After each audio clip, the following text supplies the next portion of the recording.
Bonjour à tous, bonjour à cette magnifique médiathèque. On ne pouvait être mieux qu'au milieu de tous ces livres. Et je souhaite la bienvenue à un auteur que j'aime bien, Richard Malka. Richard Malka, vous êtes avocat. Eh oui. Tout le monde le sait maintenant, et surtout que vous défendez quand même des causes qui nous sont chères dans notre domaine du livre, c'est la liberté d'expression. Mais vous êtes avec nous à lire à Limoges, car vous venez donc de publier votre dernier roman, Le voleur d'amour, publié chez Grasset, qui est votre maison de cœur, en tout cas en matière de romans et d'essais. En 2018, vous publiez Tyrannie aux éditions Grasset et Fasquelle. Cette année, votre deuxième roman, publié dans un environnement difficile, mais on vous a vu beaucoup à la radio et à la télé, et on adore voir votre sourire. Le voleur d'amour. Pourquoi le voleur d'amour? Tyrannie, ça traitait d'une utopie politique, un roman d'amour, un thriller judiciaire. On y croisait des gens qu'on connaissait à peu près. On était surpris, mais pas tant que ça. Là, ça change. Hein. Il y avait des dictateurs, des avocats, des citoyens. Et là, on parle d'amour. On sent poindre l'amour. D'ailleurs, vous avez une dédicace qui ne m'a pas échappé. Je vous vois venir. Non, pas du tout. À celle qui, par chance, a volé le mien.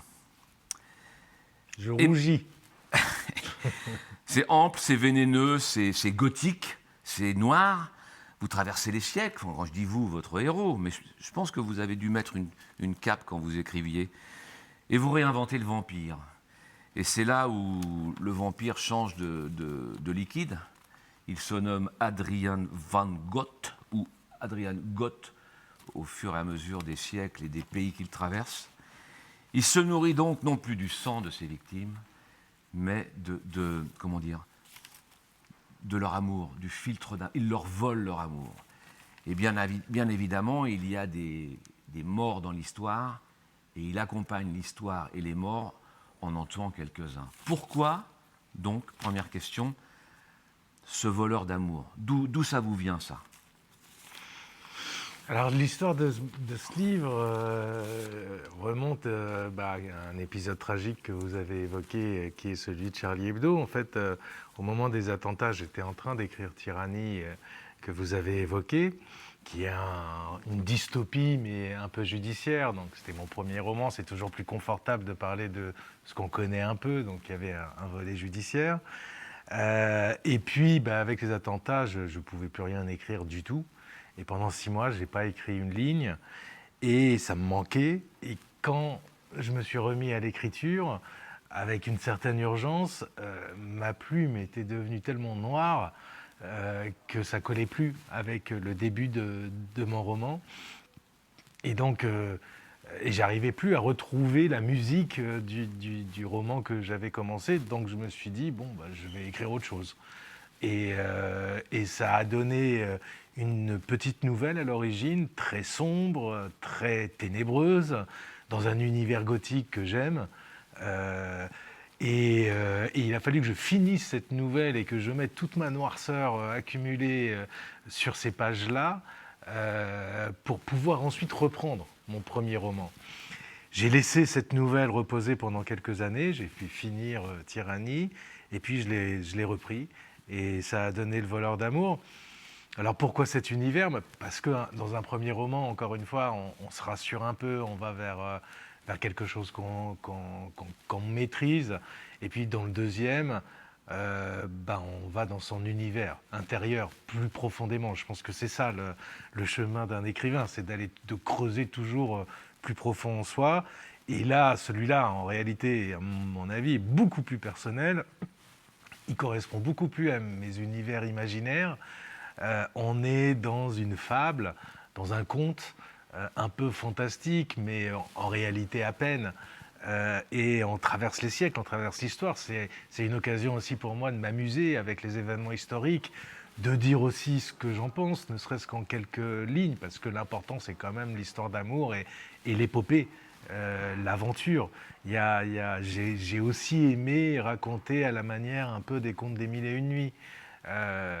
Donc j'ai été dans l'écriture qui est davantage la mienne, dans un univers qui est davantage le mien. Et puis peut-être que j'avais aussi, à ce moment de ma vie, envie de parler d'amour, du grand amour. Du vrai. Oui, parce qu'il faut aussi du temps pour, peut-être, en tout cas moi, pour le connaître et pour l'appréhender, pour le comprendre, pour le retranscrire.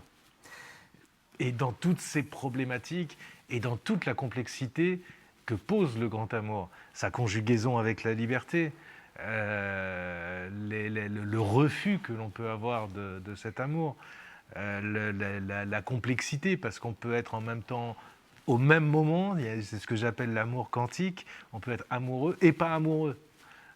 Donc voilà, j'avais envie d'exprimer tout ça et ça a donné cet Adrian Van Gogh. Et ce Van Gogh, il est quand même, c'est presque un Van Gogh de l'amour.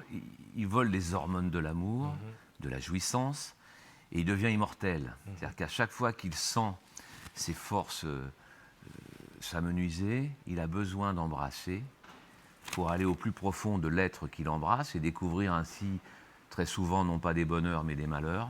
Il se nourrit à la fois de la psyché de celui ou de celle qu'il mange.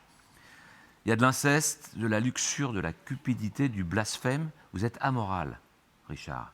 L'être, je vous le dis, parce que, mais tant mieux, de temps en temps il faut l'être, parce que lui il l'est. Mais au fond, vous l'emmenez dans une folle cavalcade, et pourtant on le suit, et c'est pas si sombre que ça. Mais on vous va pas avez dévoiler raison. la fin, parce que Non, mais vous avez c'est pas raison. sombre. Il y a de la lumière. Ah, il y a de la lumière. Oui, je crois qu'il y a beaucoup de lumière même. Mais c'est quand on ne voit jamais mieux la lumière que quand on est dans le noir. Là, elle vous éclaire, elle vous illumine. C'est ça, la vraie beauté de la lumière, c'est quand elle jaillit dans un univers sombre. Et là, c'est l'espoir, et c'est l'amour. Et vous avez raison, c'est c'est amoral, mais un livre doit l'être. Sinon, ça sert à rien. Si c'est pour écrire ce qui est l'air du temps, la bonne pensée, ça, je ne vois pas l'intérêt. Un livre, c'est fait pour explorer les marges, pour aller dans les retranchements des êtres, pour bousculer, pour interroger ce qui fait problème, ce qui pose problème, pour interroger les tabous. Et donc, je me suis accordé une grande liberté d'écriture, parce que sinon, moi, je considère que ça ne sert à rien d'écrire. Et donc, il y a effectivement de la luxure, du désir de soumission de la part d'une femme, de l'inceste. Je parle des traites négrières. C'est beaucoup de sujets sur lesquels aujourd'hui on se demande, on tremble en écrivant, en fait, la plume tremble, en se demandant si on a encore le droit d'écrire ça. Et je pense qu'aux États-Unis, il ne serait pas publié. Il y a 10 ans, oui. Peut-être. Il y a 10 ans, il n'y aurait eu aucun problème. Là, ça va vite. Hein. Le basculement dans le tyranniquement correct, ça va très vite. Et je me suis amusé à l'écrire, et j'espère que... Mais du coup, c'est, à mon avis, le lecteur, c'est ce qu'il cherche aussi, c'est à explorer tout ça en soi. Donc, il faut le pousser, faut le nourrir.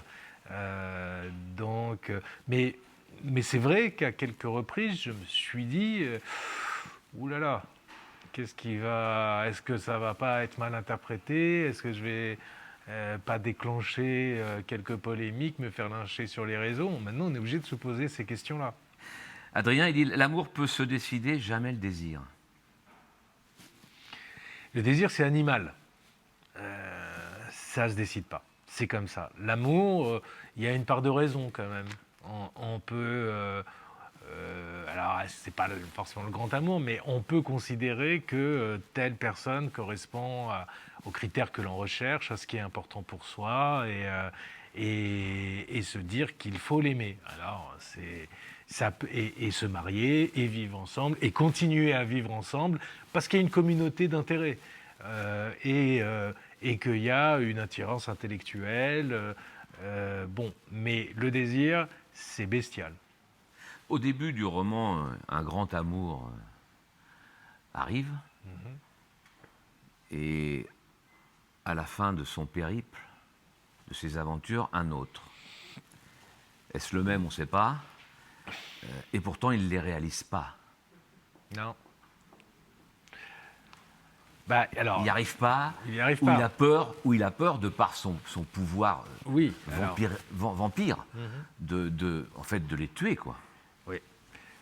Alors évidemment, bon, dans l'histoire, en fait, vous l'avez dit, il puise l'amour en embrassant par ses lèvres.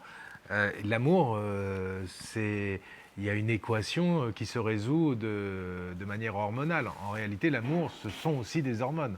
C'est l'ocytocine. Donc il puise ses hormones dans ses victimes et ça nourrit son éternité. Mais elle, ça les tue. Alors, à un moment, il apprend à discipliner son pouvoir et à ne pas tuer ses proies. Mais du coup, cet amour qu'il vole, il ne le ressent jamais. Il ne l'éprouve pas. C'est toute sa malédiction, c'est sa damnation.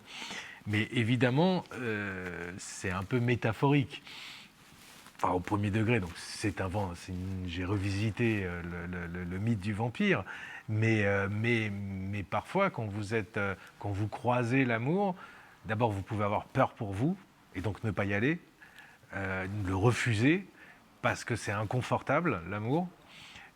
Et puis, vous pouvez avoir peur pour l'autre aussi. Vous pouvez... Enfin, moi, c'est un sentiment qui peut m'habiter, la peur de faire mal. Donc, le refus de l'attachement, de l'engagement pour soi et pour l'autre. Richard Malka, Le voleur d'amour, publié chez Grasset et Fasquelle, et dans le cadre de Lire à Limoges. Je vous souhaite une bonne journée à toutes et à tous. Richard, merci, un grand merci d'être là.